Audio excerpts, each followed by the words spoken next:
Hi there, my name is Shirong and welcome to Talk in Korean. Today I'm going to cover how to use can and can't in Korean. Okay, let's get started.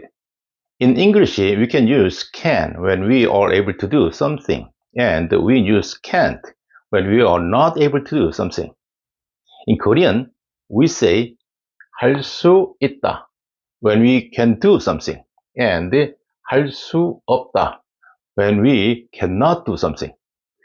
For example, if you can swim, you can say 나는 수영을 할 수 있다. One more time. 나는 수영을 할 수 있다. If you cannot swim, you can say 나는 수영을 할 수 없다. One more time. 나는 수영을 할 수 없다.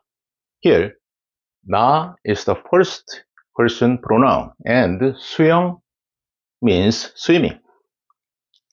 Got it? The polite forms are 저는 수영을 할 수 있어요. One more time. 저는 수영을 할 수 있어요. And 저는 수영을 할 수 없어요. One more time. 저는 수영을 할 수 없어요. Here, 저 is the humble form of 나. And we can use it when speaking politely or to show respect to the listener. Got it? Excellent. Today, I've covered how to use can and can't in Korean.